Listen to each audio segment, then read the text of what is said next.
Welcome to Boss Level, a podcast where we feature conversations with guests who have leveled up, bringing an XP boost to the table. Today, we'll be talking to PleasantlyTwstd, an artist, activist, gamer, and streamer known for her mastery of JRPGs and welcoming community.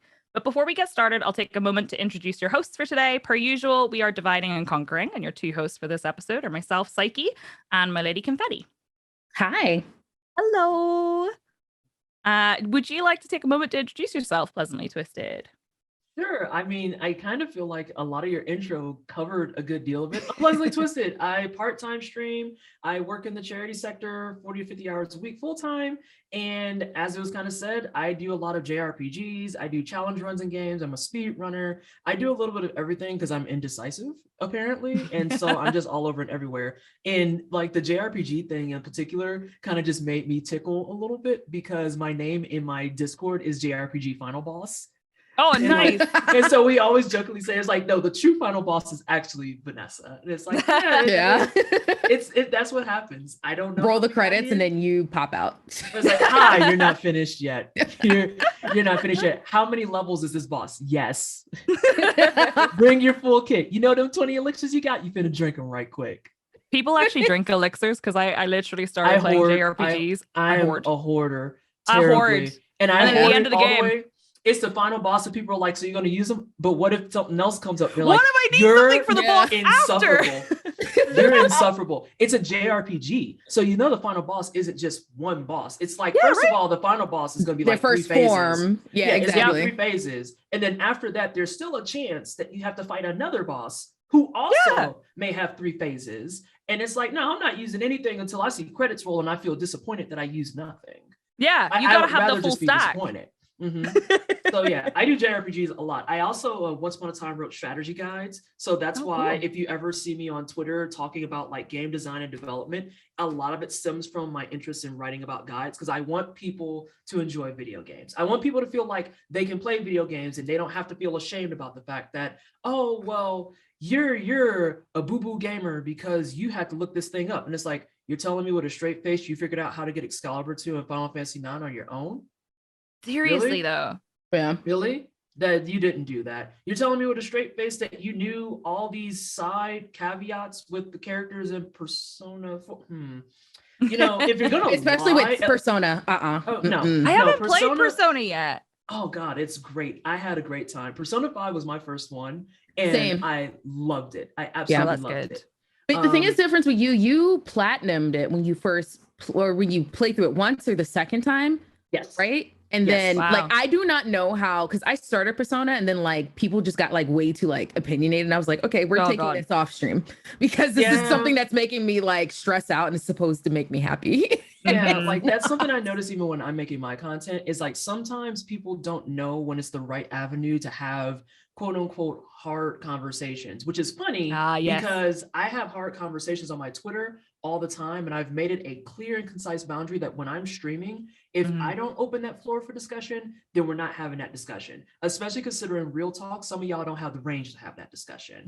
And nobody wants to talk about the part where for a lot of like the character building and the storytelling style, that is a very, very Japanese traditional thing where yes, every time you get a new character, they're going to rehash every single event up until that point where the character got introduced, and they're going to rehash everything that happened that caused that, and they're going to rehash why you should be angry about it. And some people are just like, it just feels repetitive, and it's like, but that's a traditional way of telling stories in a lot of Japanese media and literature. Like that's just how it's always been. So if you're going to sit in my chat and have your shitty fucking opinion about how they repeat themselves too much, fam, the red X is in the upper right corner. Like you don't have to stay here, but also when I explain these things to you and you want to get a stank attitude about it, it's like, well, you didn't know what you were talking about. And now you're angry that you got corrected. And now you want to have it, girl, you got to get out of my channel. I can't. Yeah. I'm not putting my energy into this. No. I want to start doing that more, having like a more set boundary, because this feels like, this is just my opinion, you know, you all can like chime in also, but I feel like personally, like, on Twitter, sometimes I'll have that conversation, but I kind of pulled back purely because like I would talk about like issues and talk about things that I, you know, am passionate about. Because the difference is like my activism is more like in my community. So like I go out and do things. I don't stay online. And I'm not trying to say like that like there's only one form of activism, but the thing is I would notice that people would engage more with that and traumatic stuff versus like a sponsored tweet versus a cosplay versus a whatever. But in chat, I find that people tend to speak up more when they bring up something that's traumatic. And it's just like, I'd like your opinion on this. And it's like, I don't mind giving my opinion, but it's like, how come nobody speaks in chat when like something fun is happening? No, I absolutely see that happening. Like it makes me so sad. Like I don't know if that's like pretentious to say or just it just makes me feel sad. No, it's the same. I'm feeling it more often. It gives me the same energy with like the clips conversation too, where like I am exhausted of looking at my clips at the end of the night, and I either have nothing, or the bigger slap in the face is when they only clip me during my real talk moments. And it's like, y'all act like I stream for 5 hours and I never ever have fun. And it's really weird fucking energy, because I have, despite the anger that I exude all over Twitter like constantly, I have a lot of joy in my life, and I love video games, and I love talking about video games. And I love talking about like Elden Ring is out, and you know, I want to try to help as many people as I can. I messed up because the statue I showed you was for the deluxe edition for PS5. This goofy bitch on the mic got the PS5 deluxe edition, not thinking about the fact that she has the fucking PS5 digital. And I just assumed that it would come with a digital copy. Incorrect. Wrong. So now I have this physical copy of PS5 Elden Ring that just sits on my desk, and I'm like, the steelbook is nice at least, but at the same time I can't play on PS5. But on Xbox, like literally I sit on stream and I'll start off stream by warming up. I'll just throw down my co-op sign outside of like Margit and Godric, and I'm just like, now we're gonna go ahead and help some people get some W's to start off. We'll start off getting people some W's. And is Elden Ring on Game Pass?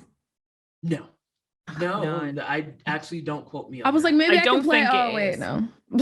Never mind. I would be Margit was a pain in the ass, by the way. See, and that's the thing. It's like I like talking with people about like, why was Margit a pain in the ass for you? What was your build? What did you do? Yeah, and trying to help that's people, actually like, really cool.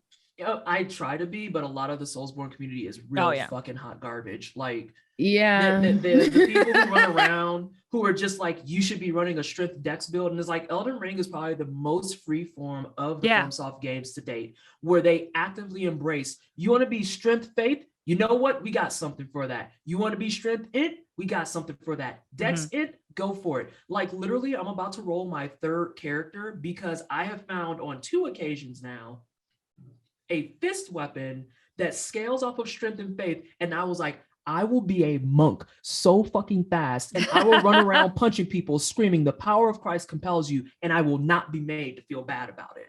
I love the freedom. You have more than one character? Oh yeah, I'm all over the place. I have 2. I'm not very good at the game, but I have 2. I have one pink-haired edgy character, and she's so sad. No, I made on my PC copy, I made a character, I made my melee character, she's Dex, and she looks like a normal everyday person. And then my character on my Xbox, long hair, like the powder pink that my hair used to be, and she's my caster, and literally I throw rocks at bitches, and it's great. I have never played a caster in a Dark Souls game before, ever in my life. And they're so weird. It's weird, and it's very counterintuitive. Like that's kind of the current conversation, is that the human experience levels of FromSoft games are questionable at best. I enjoy the games, I like them, I'm also accustomed to it, but for new people it is absolutely fucking hostile. But like, I get to throw rocks at people now, and I'm just like, I don't fight, I throw rocks at bitches, and I just send my people out, and I'm like, I'm gonna sit in the back and throw things at you, it's gonna be great. And just watching their health check, and I'm just like, you can't touch me, and it's funny. And then they get close to me, and I'm like, oh shit. Yeah, run away. It's terrible. I love that. If I could ask, what is, just because we've been talking about Soulsborne games quite a lot, and like I'm not a big Soulsborne person, but like I've played a few of them a little bit to some degree. Do you have a favorite game either on stream or off stream? Is it a Soulsborne game, or would you say it's something else? it's like completely off kilter. Like the stuff that I play off stream usually is like things you would expect me to play, but things I would never put on stream. So like my current jam is I did Humankind for a sponsored stream, and I had never played a strategy game like that before. So being able to go in and it's like, ooh, it's all the numbers and look at these things. And everyone in chat was just like, you're a math gay and you don't play strategy games. That literally doesn't make sense. And I was like, I've never played one. I also, growing up, we didn't have like nicer PCs and we didn't have good internet. So the idea of PC gaming, I didn't start PC gaming myself personally until I was 25. I'll be 36 this year. So I've only been on the PC scene for a decade. And it doesn't help that I learn very quickly. So a lot of people just kind of go under the pretense that, oh, she's probably been in the scene for like, since she was like 13 or 14. I was like, nah, fam, I've only been here since I was 25. Yeah, motherfuckers ain't got nice computers like that. We broke in these streets. We poor. We poor. Eyes black and queer. We poor. Like, I don't have nice things. That's a real conversation about like accessibility though. Like when it comes to being able to just do basic things. This is like, you didn't experience this. I think like somebody told me, didn't request it. They told me to play Legend of Zelda Twilight Princess. And I'm like, I've never owned any of those platforms that game has ever come out on. And they're like, well, why not? Like, how could you like, oh my God, that's a classic. I'm like, because my mom was a single parent and poor. Yeah, we're poor. Sorry, she had priorities for us to eat. I did my first ever playthroughs of The Legend of Zelda Link to the Past, because that was on SNES, never played it, actually really fucking enjoyed it, might play some more Zelda games. And then I did my first ever playthrough of a Metroid game, which was Metroid, I can't think of it, Fusion, Metroid Fusion on the Game Boy Advance. I haven't played any of them, actually. And everyone was like, it's wild that you're a Metroidvania runner and you've never played a Metroid game. And I was like, I didn't have money. Like, what's not clicking? Didn't have all these things. That being said, I made all the Metroid fans very sad because I beat Fusion and I was like, yeah, you could keep that shit. And everyone was like, you're a Metroidvania player and you didn't like Metroid? And I was like, nah, the absolute just lack of instructions in the second half of the game was absurd. That shouldn't be a thing. Like, that should never be a thing. And the thing is, I can at least make reasoning for why it was like that in Metroid Fusion, because this was in the Game Boy Advance era. Super Nintendo, Nintendo, Genesis, 32X, all those games. I'm convinced that early game developers hated kids because their instructions sucked. They fucking sucked. And they said just suffer. Like, they said, you want to have fun? Suffer, motherfuckers. Hi, we're keeping your kids busy. And all the parents in the back just like washing their dishes, wondering why their kids are screaming at Battletoads or like yelling about Simba not making the jump. Oh my God, don't remind me. Oh my God, that game. All the Lion King players, it's me. I was in that picture. That game. I didn't realize when I was younger how hard that game was. Same. So coming into streaming and having people be like, wow, you're really good at Dark Souls, because that's the first time I'd ever played Dark Souls. And I was like, oh yeah, I played like the Lion King and I played Cool Spot. And I'm like naming off in my brain all the broke kid games. And people were just like, wait, you saw end credits on the Lion King? I was like, yeah, I saw the end credits on Lion King. Yeah, me too. And they were just like, Okay, but real talk though, right? So I grew up, I would say I didn't grow up poor, but my dad worked in a factory and my mum was a full-time carer. So I grew up on one income and it wasn't a very high income. I'm in Northern Ireland. We had like whatever we could get our hands on, right? I feel like we had, a game or two games or three games or whatever, and you played those to death and they were all you had. Yeah. And that's why you got to the end credits of Lion King. You didn't have another game to play. You couldn't afford it. My rotation of Genesis games was Lion King, Sonic 2, Landstalker. I beat the sleeves off of Lion King. Oh, I also had Aladdin. Oh my God, Aladdin. Aladdin was the first time I swore as a child. Aladdin I love that game. Hard. Aladdin was hostile as fuck. But yeah, it was. I had Aladdin, I had Lion King, I had Sonic 2, and then I had Landstalker. Sonic 2 should have been my first hint that I was going to be a speed runner, because even before I knew what speed running was and I even had access to internet, I always was perpetually like, I wonder how fast I can do these levels. I wonder how fast I can do this. And so I own like Sonic on every system that I own everywhere. And when they put in achievements to be like, beat Chemical Plant Zone Act 1 in 30 seconds, I was like, fuck this achievement. And I'm just sitting there like, nah, I can get this. I'm grown now. I have master degree money. You can't fuck with me, gang. Yeah, I still ain't got that achievement. I have master degree. I thought I was so rich when I had that. That's how poor I was, though. Because when I was doing my master's, I was a teaching assistant for 2 years, and then I was a research assistant for 1. Right. And I remember I would get a monthly stipend, and it was something like $2,300 to $2,500 a month already taxed. So like, I literally thought I was rich at that point, because I started my master's program after the whole turbulence that was getting into my program, because my former my committee chair was awesome. My former department head was hyper racist and hyper sexist. And we discovered that when I applied. Once I finally got in, because he couldn't get his way because he's a bammer and he's an old boomer bitch, I was able to get my loan money and I got my first stipend. And the first thing I did, I was 23 years old. I went straight to GameStop and I bought an Xbox 360 right off the shelf, brand new. Well, nice. New at the time. Yeah. And so people were just like, you seem really hyped about this. I was like, this is the first time I've had enough money in my account consistently that I could actually pursue something in gaming that doesn't feel like I'm going to regret it later. And so I bought my 360. I was a fortunate one that had it last for like 6 or 7 years, or no, 5 or 6 years. I never got red ring. I never red ringed.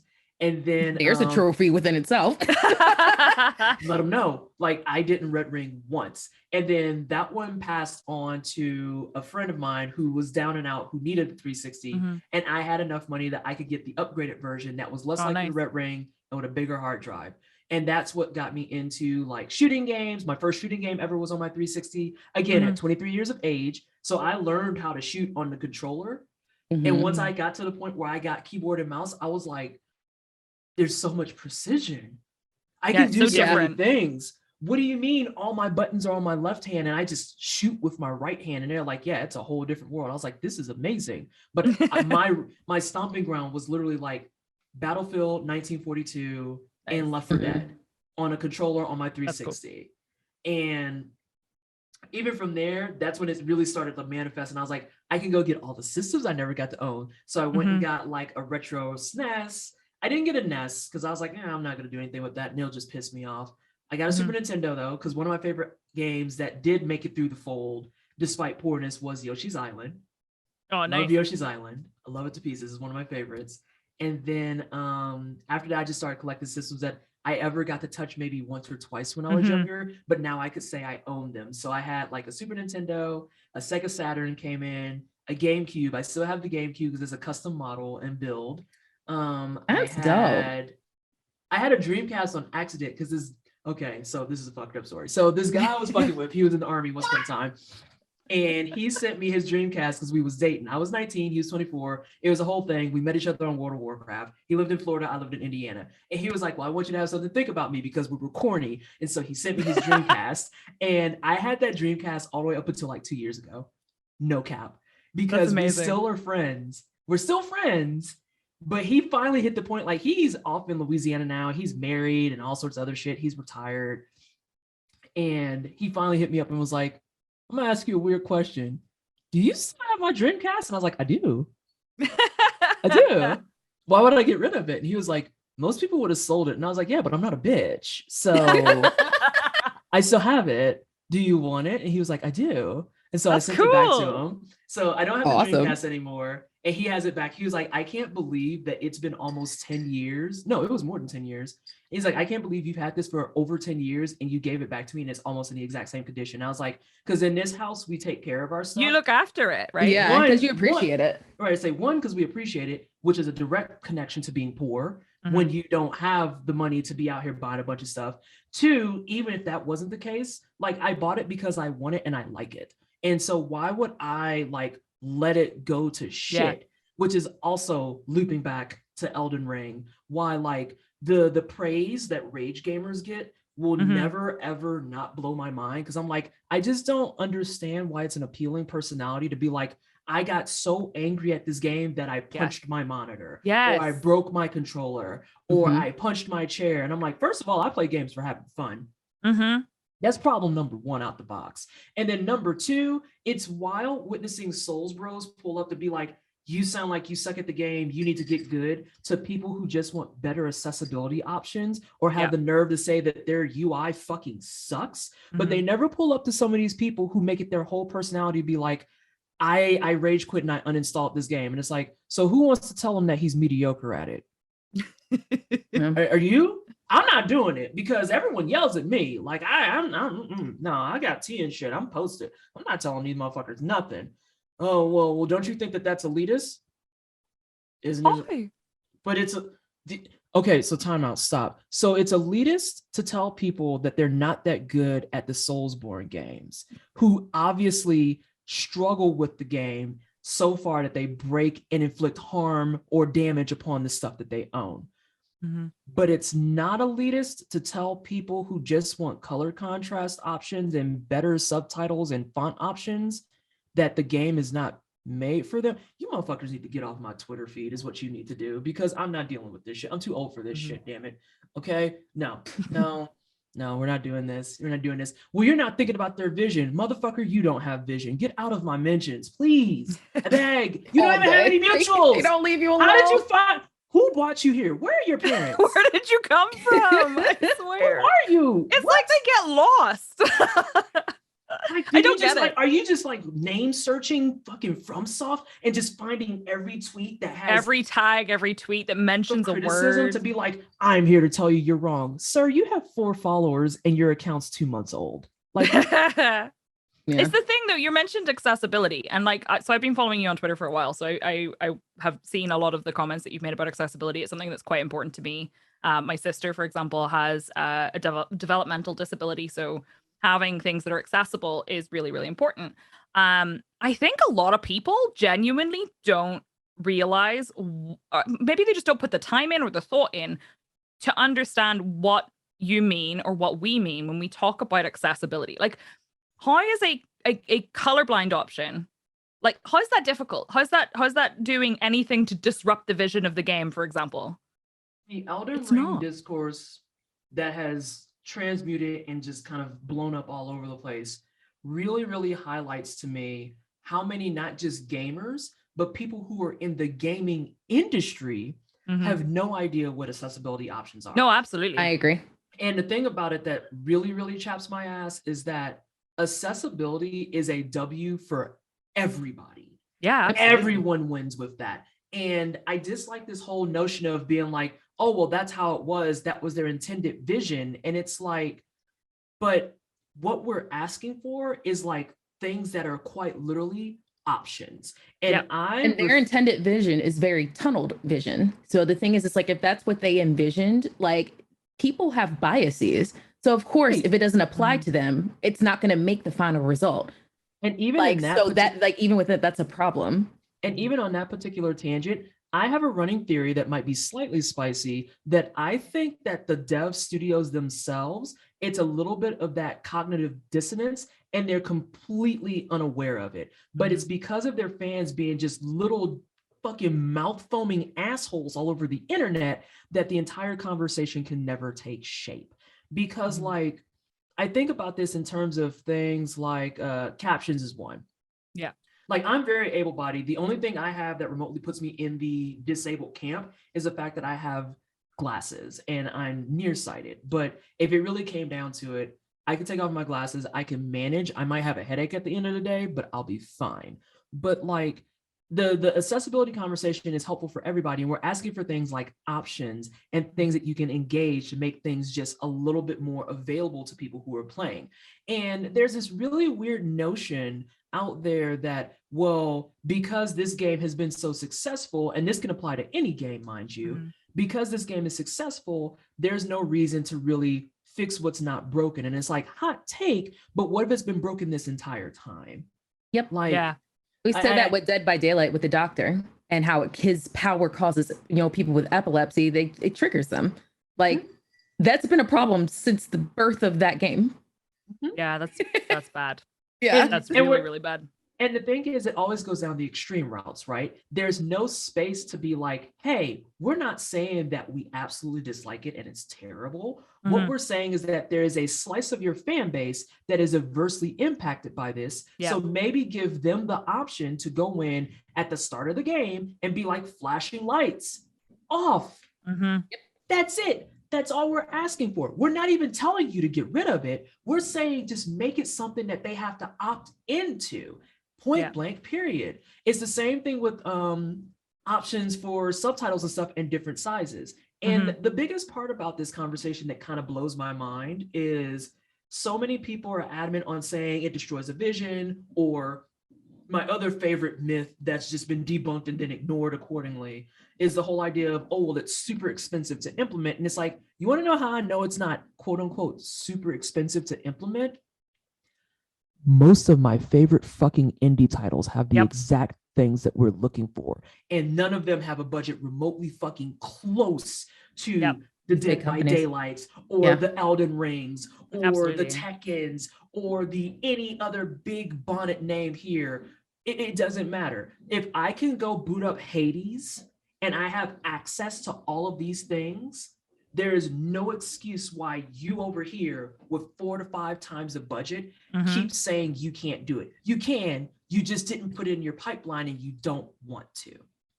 Yeah, absolutely. And if it's something that you didn't think about it, well, Twitter may be a cesspool, but sometimes there's useful shit there. You can see it. You can see it. For sure. And it takes something sometimes going viral for implementation to happen. But yeah, and it's the unfortunate, then it becomes reactionary, and it's just like, well, let's do this so next time your next game comes out or whatever, it's a proactive thing and not necessarily reactionary, because it shouldn't be there. Gaming's supposed to be for everyone. Yep. Absolutely. I don't know if y'all got that email last week. It's supposed to be for everyone. And listen to the feedback as your games are going through iterations too. Yeah, and that's another thing. Agreed. Like, okay, let's say you roll out a game. I get that. I feel that. And you get lambasted for some things that you didn't think about. It is completely okay to say that is our ball drop and we didn't think about that. Do you need to implement an immediate fix?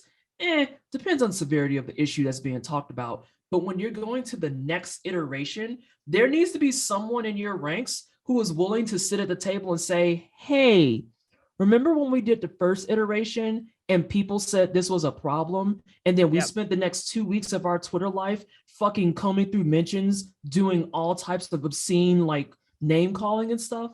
What if we took that into account now and nipped the conversation in the bud?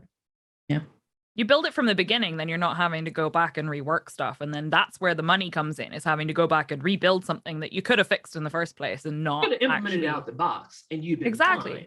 And even if, and then there's the innate fear that, well, what if we implement it and we don't implement it correctly? And it's like, you at least fucking tried. Yeah.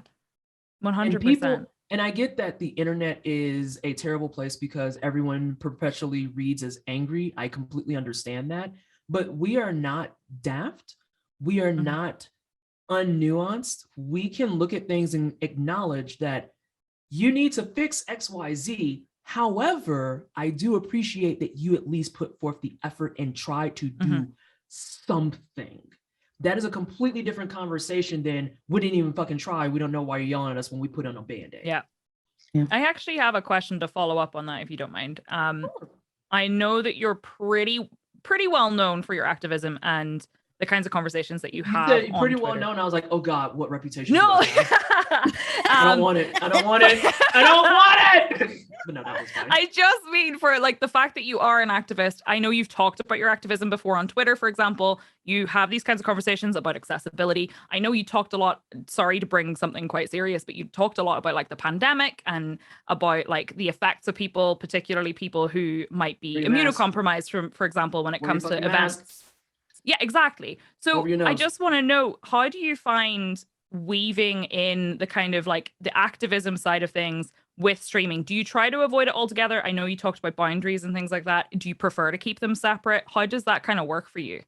So I weave it in. It's an interesting kind of take because I have all my activism on Twitter. That's where I do like most of my talking. I unfortunately can't do a lot of boots on the ground stuff anymore because my knees are just too bad. And the thing is, I'm stubborn. So even though my knees are bad, I'll still fuck around and go out. And then all of a sudden, it's going to be somebody having to pick me up off the ground. It's like, oh, did someone hit you? No, I squatted down and my knees won't function back up. Please help. I can't get up. I'm sitting here pushing my own little personal life alert going, you need the Megan Thee Stallion knees. Right, let's say hitting, like texting my boyfriend, help, what's wrong? I fell down at the protest. You fell? Did someone hit you? No. Did you slip on ice? No. How did you fall? Bob, baby, you know I can't walk. Like, come on. Can you come down here and help me? Somebody with janky knees, I completely get that. Yeah. So like I try to keep it spread out, but then I try to make it clear where the conversations can and can't be held. So like I have a dedicated space in my Discord, for example, called the Context Corner. And that's where we talk about things that are like activism driven, politics, or really, really heavy topics so that people don't feel like they don't have the space to talk about it. Yeah. But also when they do get that space, it is a free form, like active and engaging space. And we also utilize that space for kind of, I don't want to say education because education I feel is too broad of a word to scope it out because a lot of people, whether they intend it or not, tend to abuse free education. They tend to abuse the fuck out of it. They abuse it. As a former educator, yes, they do. they abuse the hell out of free education. So it's something that we kind of put it there to be like, hey, if you need to understand something, here's the guidelines you need to follow. Here's the expectation. Understand though that if nobody's available or no one has spoons, you are not obligated to get an answer and that Google is free 99. So like maybe bring in some stuff and maybe we can talk about it. And it's been really useful for people trying to understand like we just passed up DID Awareness Day. And one of my mods is the one who brought it to me. And on stream, I'm sitting there like, I'm about to be embarrassed on cam. What'd that mean? And she was like, no, that's funny. That's perfectly fine. And so she explained it. And so now it's like a learning process, but we have that dedicated space for that amongst all the other channels and whatnot. Because it's like, here's Context Corner where we're going to talk about what DID is. We're going to talk about the current state of politics. We're going to talk about all the bullshit going on in Ukraine and why motherfuckers still won't wear their mask over their nose on year 3 of the pandemic because they insist that vaccines are killing people. Oh my God, I want to punch motherfuckers over COVID so bad, so bad, so bad. I just want to go out. I just want to return to a life where I can go out to eat once a week by myself and just enjoy a nice alcoholic beverage and a nice overpriced meal. And that was my self-care because I felt like I had earned that in my life after so many years of being yelled and screamed at and demeaned and then shut out because I am Black. I finally came out as ace. And then on top of that, I have all these other things going on in my life. I felt good being in a position where I could just do that. And then COVID took that from me. And now you fucks won't let me go back to it because you don't want to wear a mask and you don't want to get your shots. And you insist that in order to get your booster, it has to be done compelled by the power of Christ or on an accident or that someone lied and gave it to you. And I don't know anymore how to make it clear to y'all that your fuck foolery is getting people killed. It is getting people killed. Point blank fucking period. So going back to the topic at hand, I had a segue, having those spaces and kind of like designating where they are and making it clear how those boundaries work is really how I best navigate it. Because when I stream, I very earnestly, I don't mind talking about it on stream, but I ideally want my streaming space to be 5 hours, 3 times a week, where just for that slice of time, I don't have to think about the fact that the world hates that my skin is brown. I don't have to think about the fact that the world insists that being asexual means that I am a plant and I just, can reproduce with myself, which I don't know who started that, but I have no idea. It's ridiculous, weirdos. Honestly. Right, fucking weirdos. Fucking weird. I've had to explain that so many times. I'm just like, I'm going to bed. No, I'm not doing this. Go to the outlets where I say you can ask me about these things, but when I'm streaming, I wanted to be a place for marginalized people to feel like they can pull up and in a world that literally makes it their space to say that they hate you 24/7, 365, feel like they can relax. And so that's why I try to keep it off of stream as much as I can. And sometimes it's unavoidable. Like if it's something that just happened that's a really, really big deal, I completely understand talking about it. I typically will talk about like Twitch issues And then I will tie how those link together with things like real life issues. Why is BHM so fucking bummy and just gross this month? Well, let's look at how Twitch handles things like racist harassment reporting. Let's look at things like how they view the Black people on their platform. Let's talk about the part where the only time Black people seem to appear in Twitch adverts is when it's for paid opportunities or new ways to release ads that they know is going to get negative traction.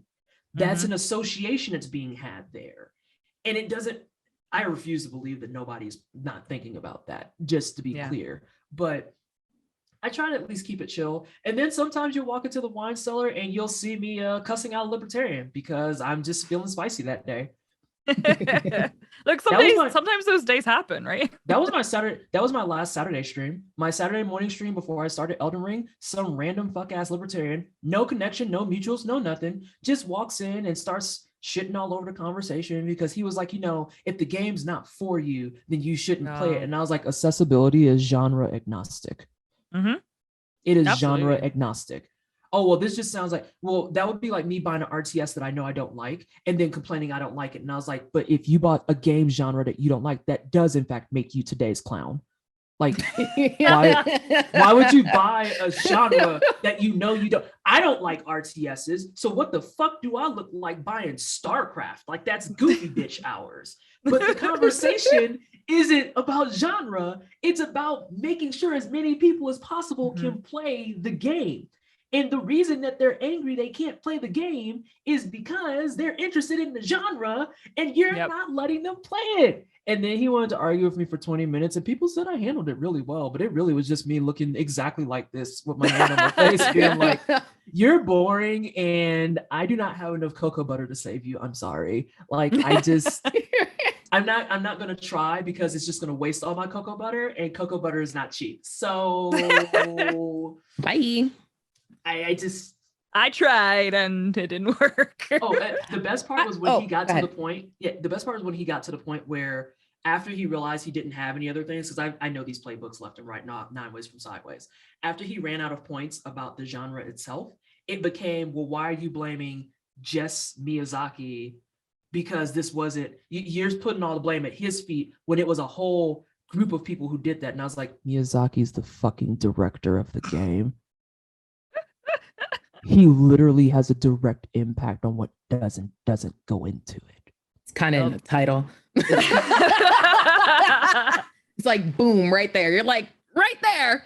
And then this is what he does. He says, well, when you go out to eat, and they give you, or what was it? It's some example he did, but basically it came down to something where they were just like, someone in my chat actually posed the example, was like, so if you worked in a restaurant and your boss told you to sell outdated lobster and your alternative to not doing that was losing your job, you're telling me that I should lose my job? He was like, yeah, because you have a choice and you could have said, no, you're not going to do that. And I was like, oh, tell me you've never been poor and terrified. Yeah, I was like, you sound really rich. Without ever saying you're poor and terrified of losing your job. Holy fucking shit. That's not how that works at all. All. Do you know how many people hold jobs because of the fact that if they spoke out, they know they would be homeless in fucking 2.5? You're a libertarian. Get the fuck out of my chat. Get out of my chat. And my mods, it was the first time ever, all of my mods were like fighting over who gets to ban the dude. And I was just like, get the fuck out of my chat. This is so, no. Fucking sea lion. Fuck off. God. And everyone was just like, when you do this, can you make sure you always record it? Because it was just refreshing watching you like not even break a sweat on that. I was like, I'm so used to these people at this point. I'm old. Like, love it. It's whatever. Oh, God. So yeah, I try not to do that on stream. It's hard. It's not cozy. It's not vibes. But I'm trying to get like you, honestly. But it's frustrating. Yeah, it's draining too. It's draining. It's frustrating. I don't want to spend my time playing video games talking about the shit all the time. But sometimes you can get a clap as a treat.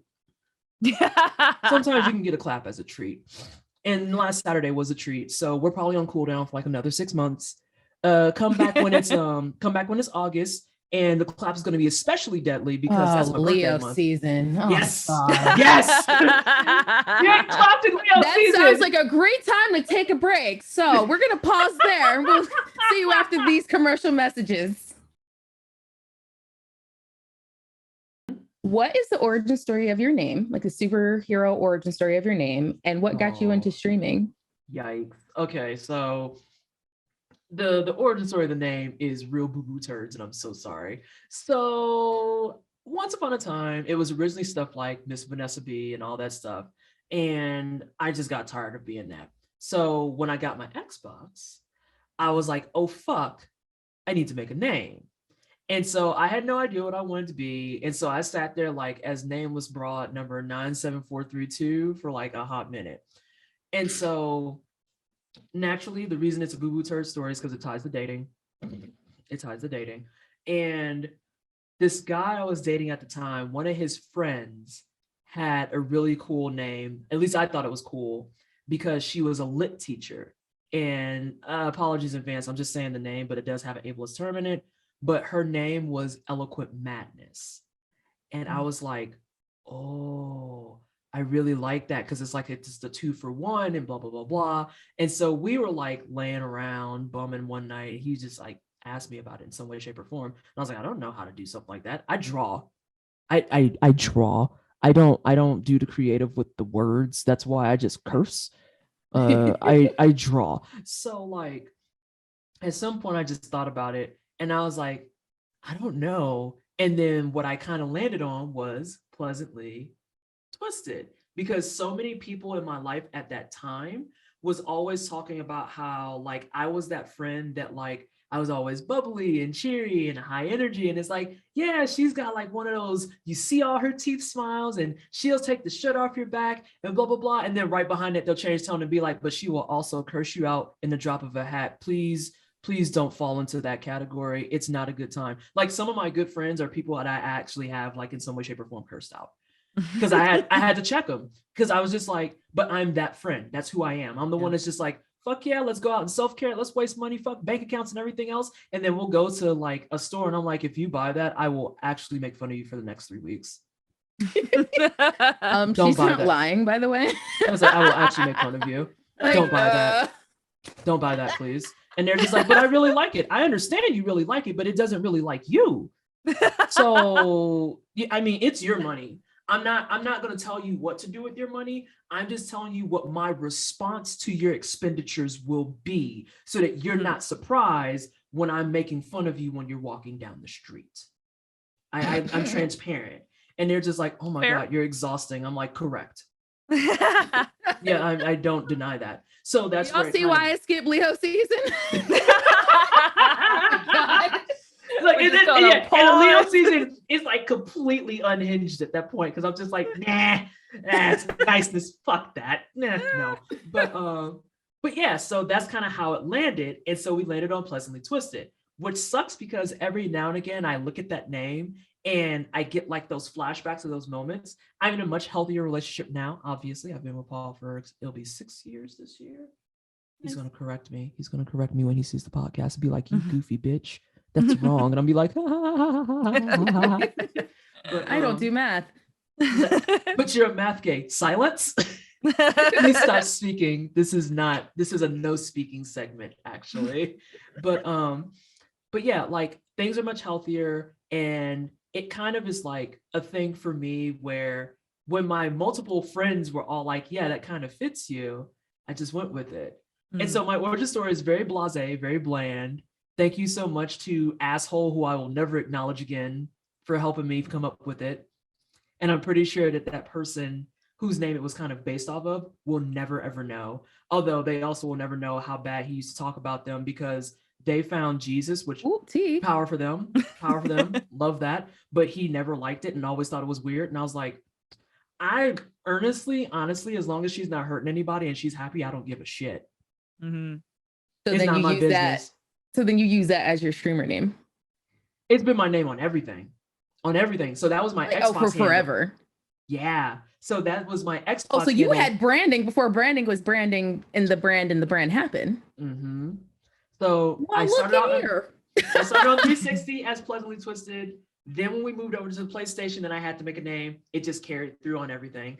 The only thing that had a speed bump was Instagram, because my Instagram, again, attached to this motherfucker, I had my Miss Vanessa B back on it because I was trying to use it for photography. If you go all the way back in my history, you'll see a lot of actually really cool graffiti photos, because I love graffiti photos and I love graffiti trains.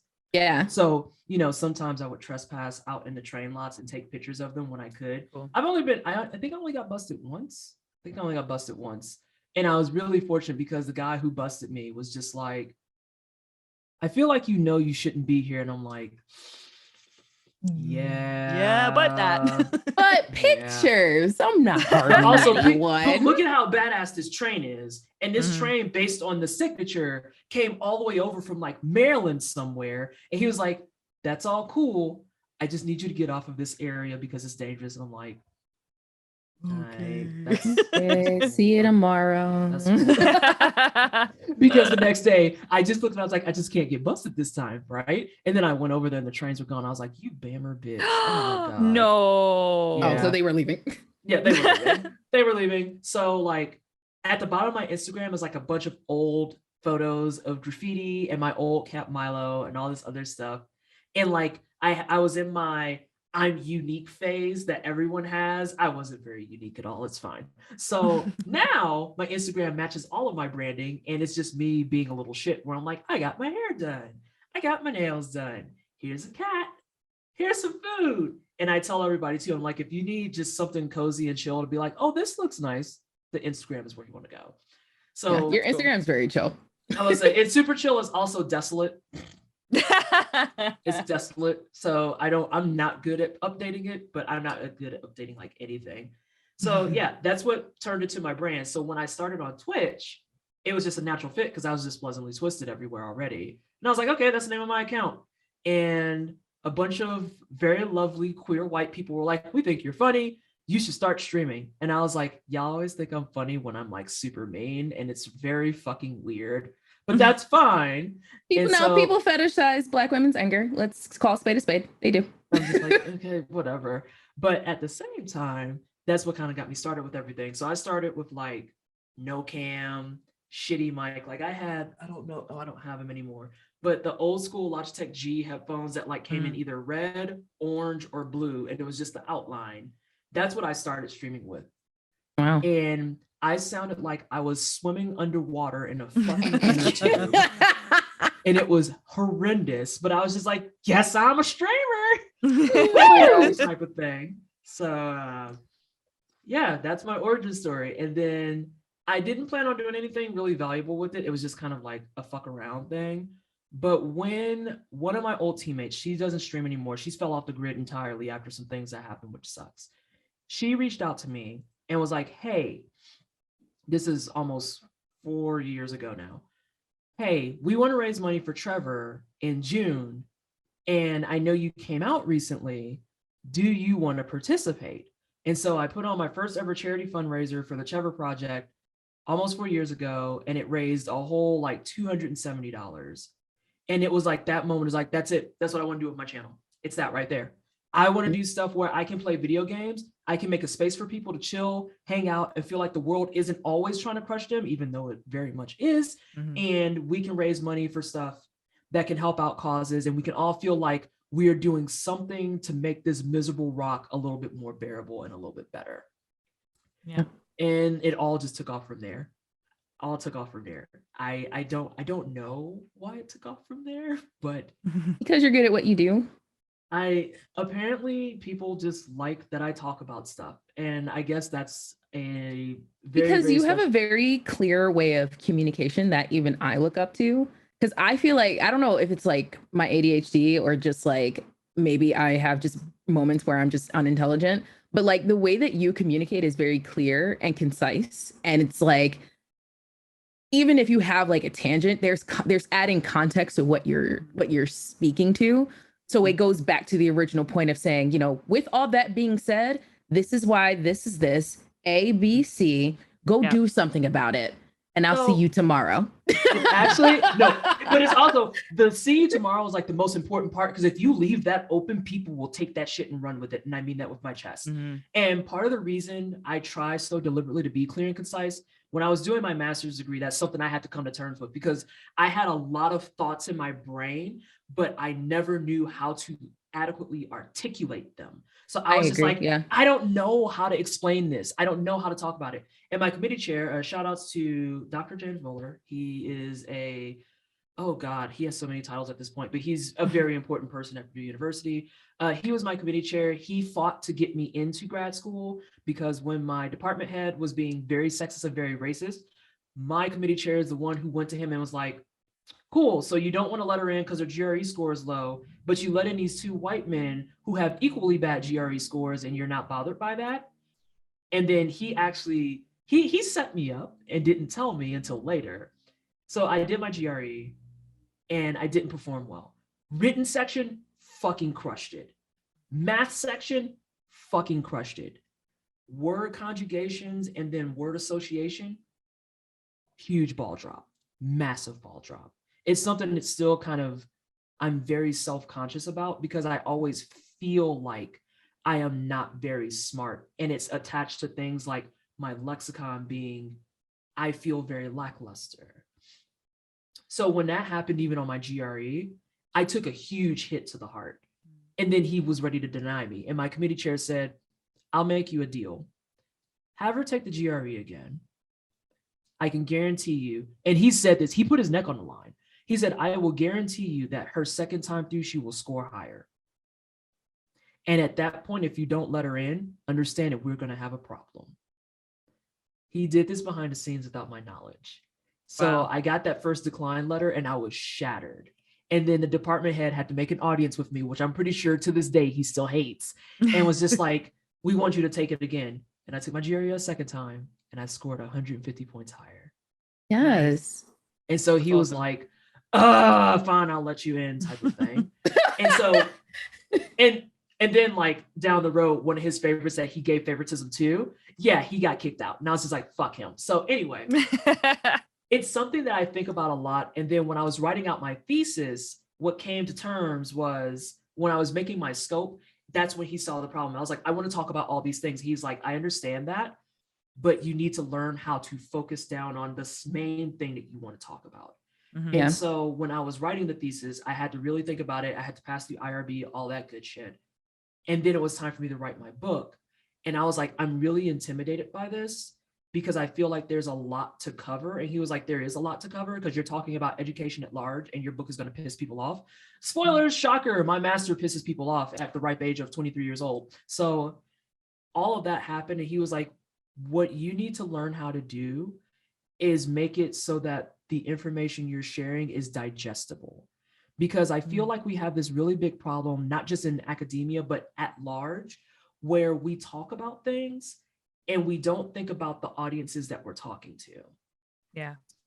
And so that kind of is what started me down the path of doing things like really simple analogies or actually utilizing a limited vocabulary to my advantage, because not everybody out there got a master's in data analytics and research.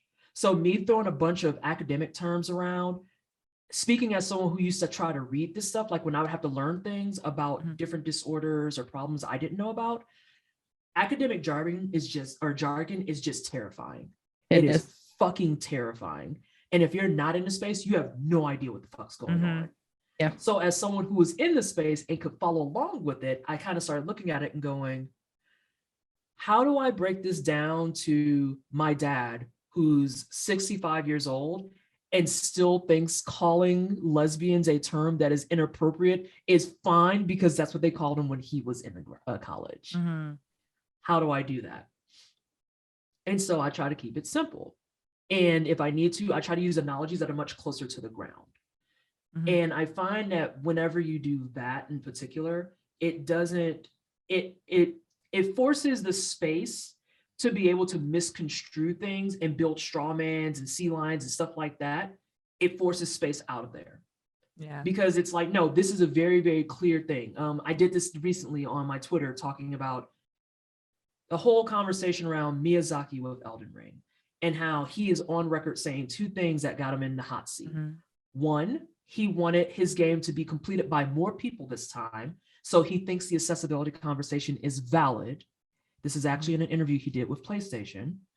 And then two, his recent interview he did with GameStop is GameStop got rid of their thing. Yes, thank you. GameSpot, where he says, I'm sorry that you feel like it's too much to overcome. I just want as many people to feel like they can complete or not complete this. I'm like paraphrasing a little bit. I just feel like I want as many people to complete this as possible. And the way I broke it down, I was like, that's saying you want people to complete your game without wanting to make the changes to ensure more people have access to your game is a paradox. That's the equivalent of me owning a pizza parlor and saying, I want more people to eat at my pizza parlor. But when a whole swath of the population is explaining to me, the reason we don't eat at your pizza parlor is because whatever sauce you use is acidic as fuck and it tears our insides up. Instead of making the decision to adjust my recipe or find a different sauce, I just shrug and go, well, but that's the one that everyone else likes. So I don't see why it's a problem. And then turn around 10 minutes later and go, but why won't more people eat at my pizza parlor? Yeah. They just told you why. They literally just told you that whatever fucking sauce you're using literally keeps them at the toilet for like a smooth hour. Don't nobody want to deal with that. Anyone who's done it once don't want to deal with that ever fucking again. So why would they actively keep choosing to deal with that? That doesn't make sense. Yeah. And people were just like, yeah, I wouldn't eat there. And I'm like, that's the point. Yeah. Thank you for acknowledging the point. We made it. We're finally getting it. You did it. Good job. We did it with pizza. You did it with pizza. Now listen, pizza is moving mountains out here in the gaming industry. I'm telling you. And then some people, of course, got angry. It was like, how would you approach the Miyazaki, the restaurant owner? And I was like, and I made a whole thread, and I'm pretty sure that person regretted asking that question. And I was just like, let's think. You better charge people for your threads. Your threads be spot on. Oh my God, I try. This is just me speaking. You better charge them for that. I always am fearful that my threads after a bit make no sense. No, they do. That's why I was talking about like communication, because I'm somebody with my background is my master's degree is in higher education, with a minor in counseling services. And like, even I had the same struggle when I was doing my thesis. I had way too many ideas in my head, and I'm just like, well, I felt, I'm like, I need all of this. So how do I get to the straight line? And he's like, you have to cut all this. Like, he's like, why is this relevant?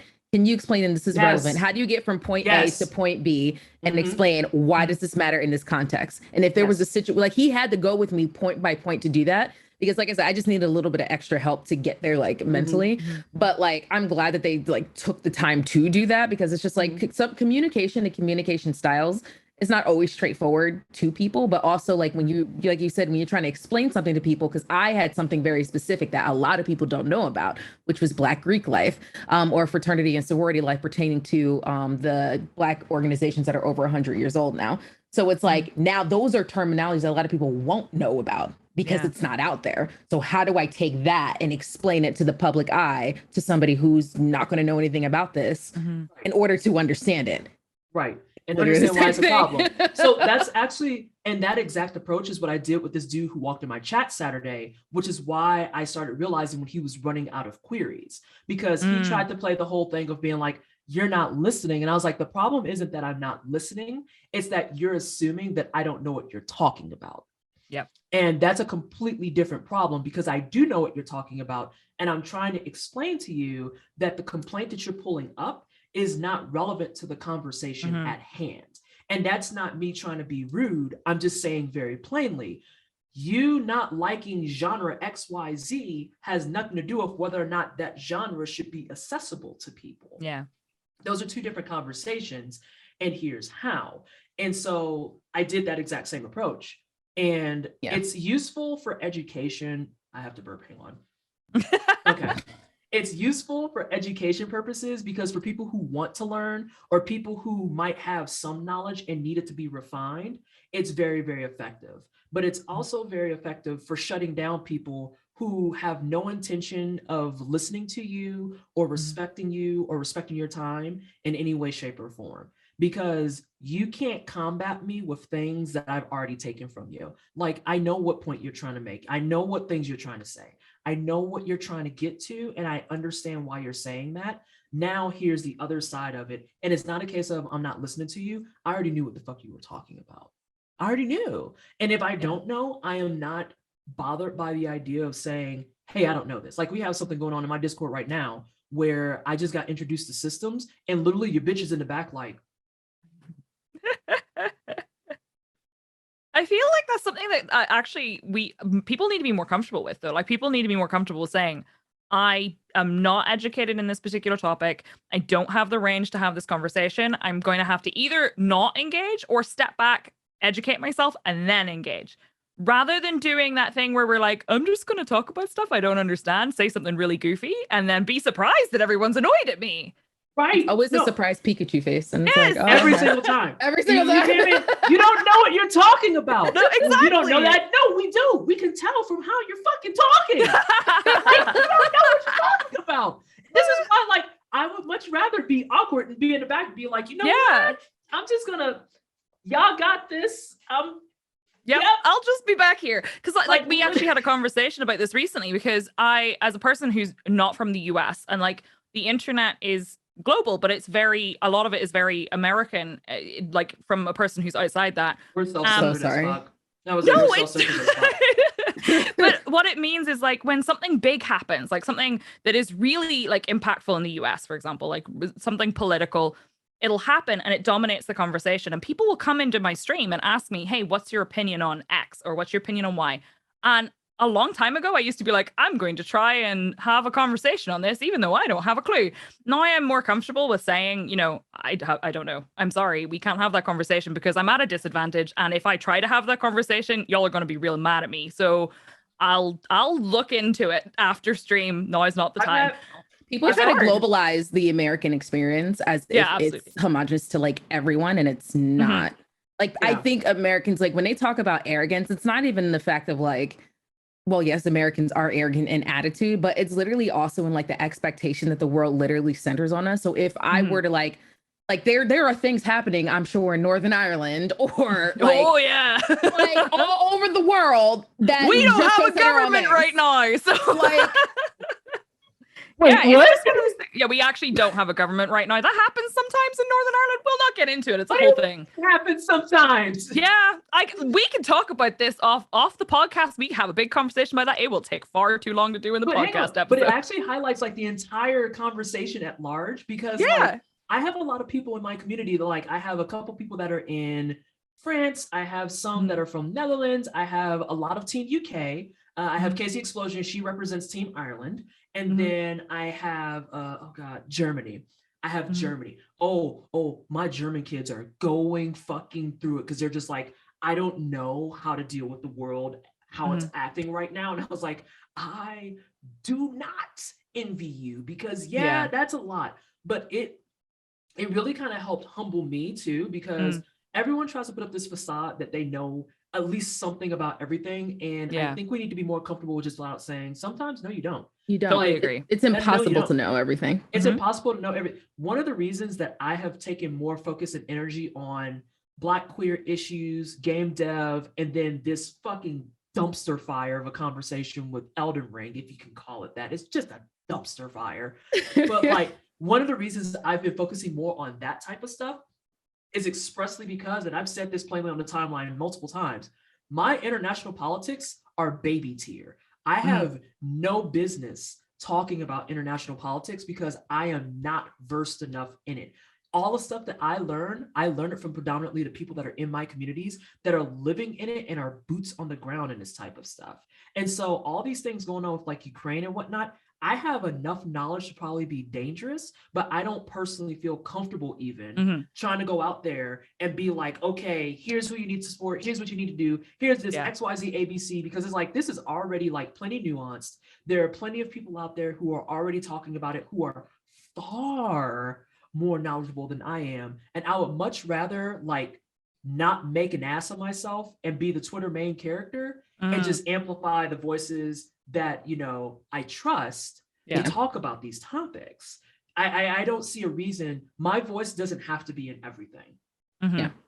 And I think it's also with like communities, like whether it's on Twitter, TikTok or whatever, because I ran into this on TikTok. But like, because you have a large platform, yes, you amplify, like do something with it. But the thing is, I think asking a content creator like to speak on an issue when they clearly say like, hey, I don't know enough about this. And even if I did, like something's going to drop the ball. So here are some people that you can turn to. I think people also need to have understanding that like, don't come in here and just be like, you know, oh my God, just speak on this because you have a big platform. There's like, no, these are people's lives. These are people's lives. and this isn't content. See, there's a difference between like content and then like, you know what I mean? And like activist work, because the thing is you're activating, you're trying to do something to affect change, to better someone's life. Yeah. You know, it's not content. It's not clicks, retweets, and hearts. It's not that. It's what can we do to affect change and make the world a little bit better, as you said earlier. And then the other two things about that is there are people that make their content around this stuff. Yeah. Go to them. I don't have that here. I don't have that here. And I don't want that on my live stream. If you want to talk about it, we have a Discord, live your best life. If you want to talk about it some more, we have Twitter. I talk nonstop on that bitch. But when I'm live streaming, that is my absolute, we are here to hang out and play video games. And if anything kind of discoursey comes up, I would like it to stay focused on things like the video game that we are playing. And that's fine. But it's the same kind of conversation with like trauma dumping and shit too. Yeah. People who pull up and they just drop this off. And then all of a sudden, if you don't answer correctly, you're now a bad person. And I think people forget the part where not everyone is in the activism space with the same energy as some of us. Like I care about this stuff and I've been active since I was like, I think maybe 21, give or take. And the last protest I went to was literally a Trump resistance rally where I almost got arrested by the cops because they was just looking for another Black girl to add to the pile. They had already arrested like 4 of us and then like 2 other dudes because they were representing Black Lives Matter in Indianapolis. And some reporter guy came up and he was doing that reporter thing that people do that's really baity, where he asks you an inflammatory fucking question and then get a rise out of you. And as soon as you start going off on him, whips out the recorder so that he can record it. Yeah. He tried to pull that with me and okay, so I didn't mean to do this. It was literally a natural reaction. He came up to me to ask something about like an abortion bill of some sort or whatever. I forget what. And I remember I initially ignored him. Then it was maybe 5 minutes later, I heard him harassing a pregnant woman that wasn't too far away from me and was doing the same shit. And like, it was like Deku just triggered in my brain. I was like, nope, I gotta go over there. And I went over there, I was like, I needed you to leave her the fuck alone. Like, she's stressed out, she's pregnant as fuck, she's tired, she probably shouldn't even be at this fucking protest, and you're being a fucking asshole. And he was just like, oh, so you're gonna give me your thoughts on it? And I started to talk, and then I noticed, okay, for people who are watching, so I'm gonna try and use my camera frame to make it like emulate it. And so I started like yelling at him, and then kind of what happened was I saw the quarter like come up like my glasses. And I just I got wind of it. And I was like, what the fuck? And I feel like I casually just kind of smacked it away. But he dropped the recorder, the batteries broke out. One of the batteries rolled into the sewer line that's like right next to where we were standing. This is in nighttime in downtown Indianapolis. You did a double O in 2K, essentially. I didn't mean to. I was like, nope, smacked it away. Battery goes rolling down the fucking drainage system and whatnot. And it was terrifying because it all happened so quickly. And even before I realized what was going on, and this is like my type of personality, even before I realized what was happening and going on, I was like, oh my God, I'm so sorry. But by the time I had that out, he had already looked back because there was 3 cops behind him, and the cops pulled up so fast and was like, you want us to arrest her for assault? And I was like, whoa, what the cinnamon toast fuck? What assault? Why did that happen? So not the inanimate object. No, baby, it's batteries. There's a 7-Eleven down the fucking street. I will buy you some batteries. Like, no. And so they're like, you want us to arrest her for assault? And I was like, girl, what? And so these 3 cops came charging at me so fast. And this is shout outs to the Antifa kid who happened to be in earshot of the whole thing, because this man appeared in front of me like a motherfucking superhero so fast and was just like, if you take her in, you can take in all of us. And he was a white kid. Yeah. He was a white kid. And so those cops literally just froze in time. Mm-hmm. And I was just behind this kid who's probably the same age as me, but easily a foot taller than me, which isn't hard to fucking do. And was just like, nah, we're not gonna do this. She hit his recorder, man's dropped his recorder, allegedly. I think we're all fine here. And I'm just standing behind him the whole time, like, walk away. And one of my friends, my friend Joe, was there with me, who's also a white guy. And I think that was his reality check about he learned in that moment, he is not as good of an ally as he thought he was. Because that kid, I mean, body blocked Swift. And by the time it was all done, I was like, man, what the fuck? I look over and Joe was just sitting there like, Vanessa, I'm so sorry. I just froze the time. I was like, yeah, everyone thinks they know what they're going to do until it's time to actually it happens. do shit. Yeah. Fight, flight, or freeze. Every time. It's a real reaction. And I was like, I'm not even upset at you because I didn't even have time to react. I just, part of my brain when I came out here knew I was going to go to jail. And my boyfriend didn't want me to go to the protests because he knew that he would have to get bail money. And I was like, at least you know who you're dating. Yeah. At least you know who you're dating. And even so now, I know go ahead. I was going to say that was it. He didn't have to bail me out. He was very happy about that. But it sits in the back of his head. He's like, I'm going to have to bail you out one day. And I'm like, probably.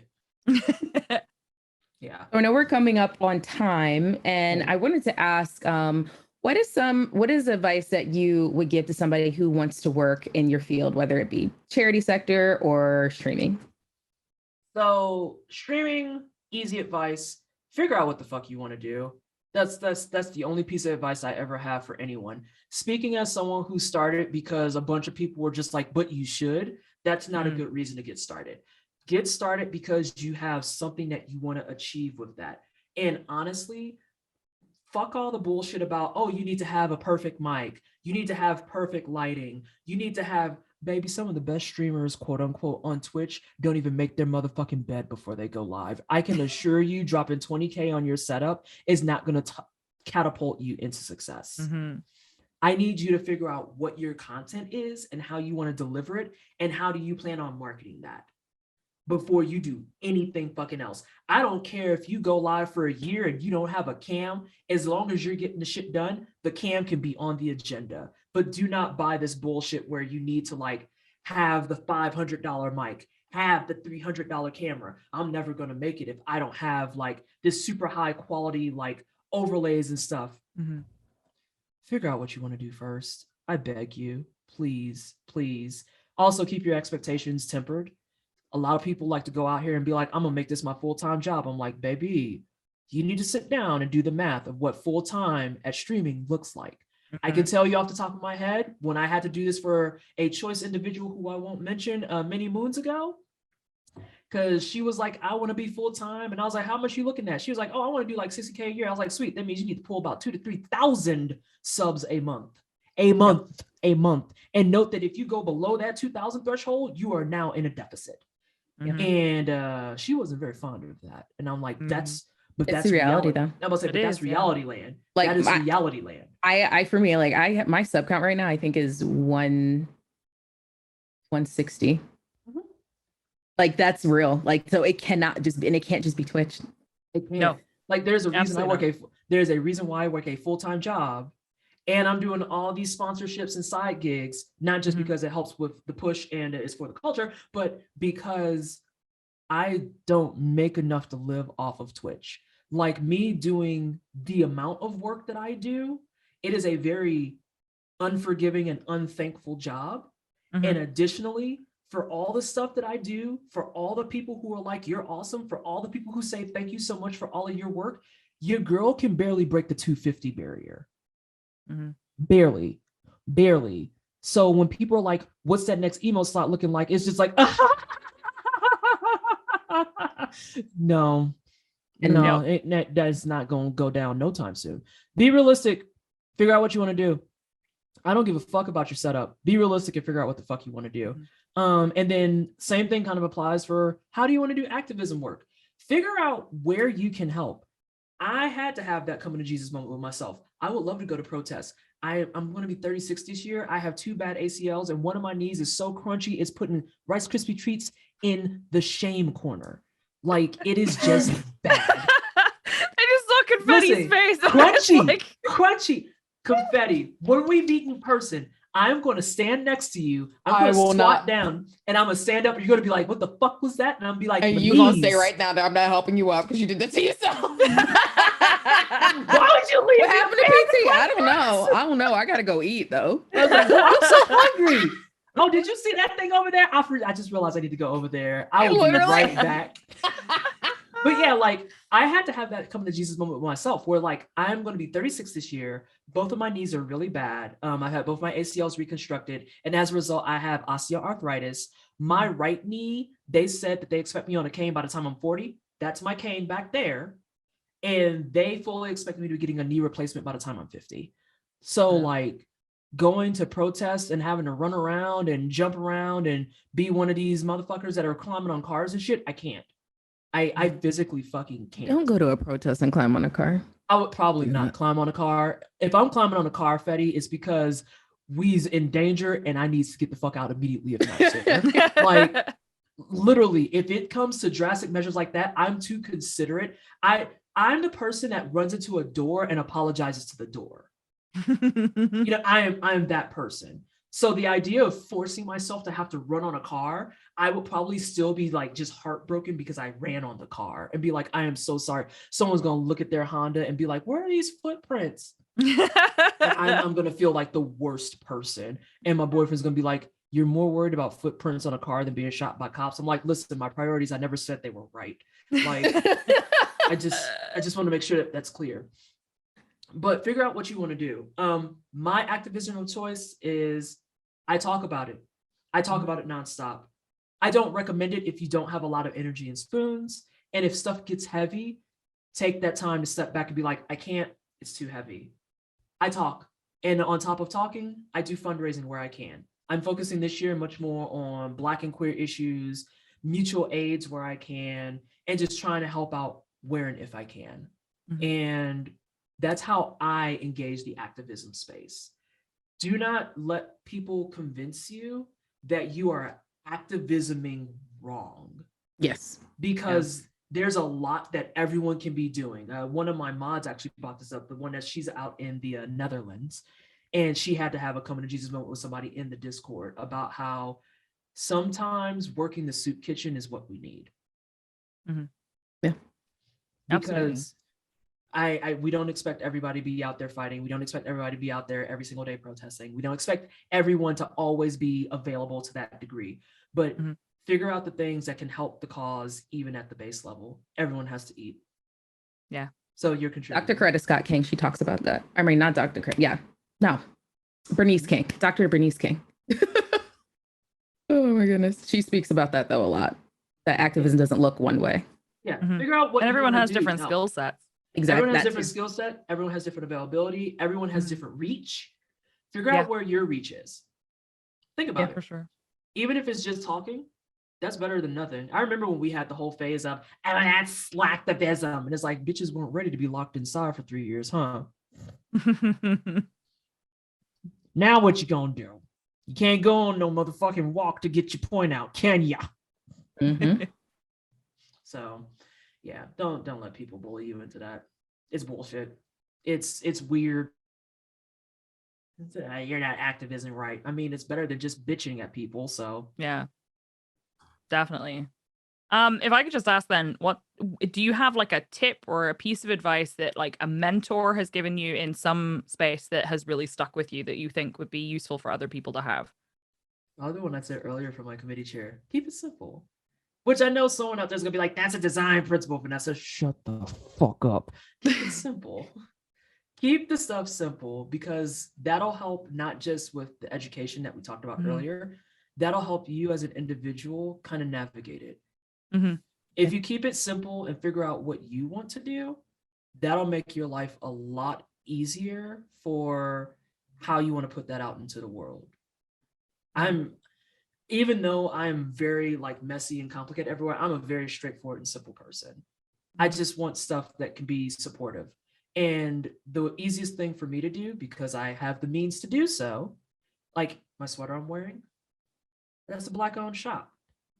I'm trying to help my own. Some of the stuff that I do on stream is specifically to help people who don't have access, because it sucked not being in the gaming industry at large until I was 23. But now I have the space to actually get people who are younger than that into it the way I wanted to be into it. That's cool. Keep it simple. I like that. Thank you. I would like to put, just as a kind of aside, based on both of you having that conversation about what you learned from when you were doing like your degrees. As a college dropout, I feel like I was just kind of sitting and absorbing that information and really appreciating it, because I could have been told that. It would have been great if someone had told me that. I did journalism in college and dropped out because journalism in Northern Ireland is not a good idea. Let me just say that. Again, that's a conversation for another time. But I'm gonna say, if I'm being brutally honest, college is kind of a scam. I was gonna wait until after the podcast to say that, but I'm just like, oh, okay. I put that shit on the podcast. I got a master's degree. 0 out of 10. Don't recommend. Nope. Nah. I just got a bunch of loans and some anger issues.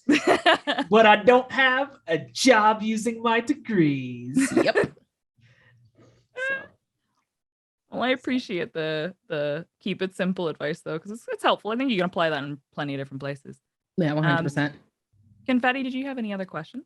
No, that was all I had. Me too. I this went completely off the rails. It's like, we're going to interview her about stuff. Do you know anyway, this dating story. No, I love that. I love that. Story time's my favorite. We skip Leo season. Yes, absolutely. Oh, I'm sorry. So it's okay. I'm a Scorpio and she checks me for it all the time. And I'm like, I don't want to be perceived anyway. So that works for me. Skip it all you want. The head shaking says it all. I'm so irritated. Pleasantly Twisted, do you have anything that you'd like to shout out, like a project that you're working on or anything that's coming up that you'd like to share? We just had the idea awareness. It's Women's History Month and all that good stuff. Also, support your Black colleagues year round. Yeah. Please stop supporting us in just February. I'm begging you. I'm begging you. And we have some fun stuff coming up. I'm going to be on the Xbox channel this Friday, playing some Elden Ringu and teaching these motherfuckers how to do stuff. Let's go. Yes. I'm be out there playing some Elden Ring on the Xbox channel. I'm doing Elden Ring all about the wine cellar. If you need help or you're new to the game or you just want to be somewhere where you don't feel like everything is going to come down to why won't you just parry, come hang out. We chill. Nice. We chill. We post up. Sometimes I go co-op and I help people. And then sometimes I just completely abandon a character. I'm like, nope, fuck this. And I roll a new one. It's just like, oh, time. And I just go, okay, roll another one. So I came in the chat. You know, you can respec later. I was like, shut your bitch ass up. I just want a new character. Leave me alone. Leave me be. Please let me live. I beg. I also have a podcast coming up with Wava. I said it right. On the 25th, talking about best practices and being in the space when dealing with things like sexism and a sensitive topic of domestic abuse. Okay. We don't do those in this house. And WAV is a charity up in Canada that works to alleviate people from abusive situations. Oh, wow, cool. Abusive households and whatnot. So yeah, we're doing stuff. You're doing amazing. You're killing it. You want to know what I'm not killing it with? Motherfucking sleep. Okay, first of all, you didn't have to bring it up. Let's edit that part out. You're doing great. You're doing wonderful. Censored. Oh, yes. And you can find me everywhere as Pleasantly Twisted. Please do not put vowels in the word twisted. That is pleasantly, TWSTD. If you put the vowels in there, I literally do not know who y'all are finding, because apparently those accounts exist and they are not mine. They are not mine. Please stop going to those. I don't know them. Again, you want activism stuff? I talk about Black and queer stuff. I talk about game development, game design. Apparently, I'm a game historian. That's the term that they have for people like me. Go to my Twitter. If you want to watch some dope gameplay, watch me beat up people in Elden Ring or other games. Next month, we're going to be playing Bloodborne and we're going to be speed running it. Oh, Lord.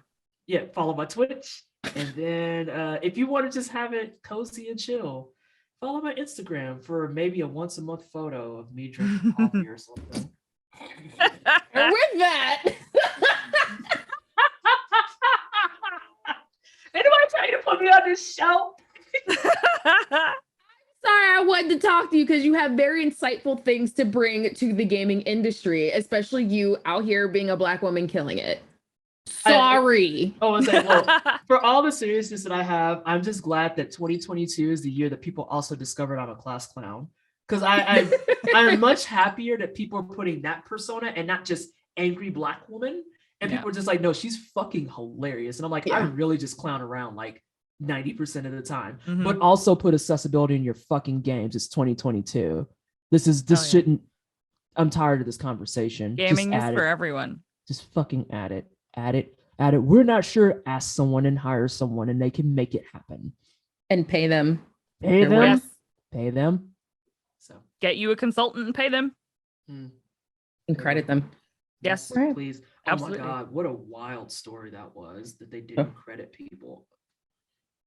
So I am MiLadyConfetti. You can find me at MiLadyConfetti everywhere. I update my Instagram more than once a month, so you can follow me and find all of my cosplays over there. Listen, I'm so flighty. I'm just like, sleep. And then I'm just like, oh yeah, I took all these photos, put on Instagram a week ago. Fuck. Yes, I have the consistent branding. I don't have consistent branding. Would you like to say something before I forgot? I go? Follow my curator page on Steam. Hell yeah, that's a great idea. Follow my curator page. I curate games. I review games. Hi, it's me. This is what I mean by I'm flighty. I review games.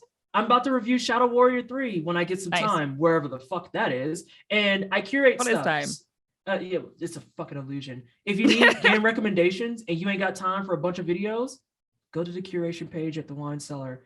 I have a bunch of hand-picked games with some quick blurbs about why I like this game and why you should play that game. Cool. Thank you.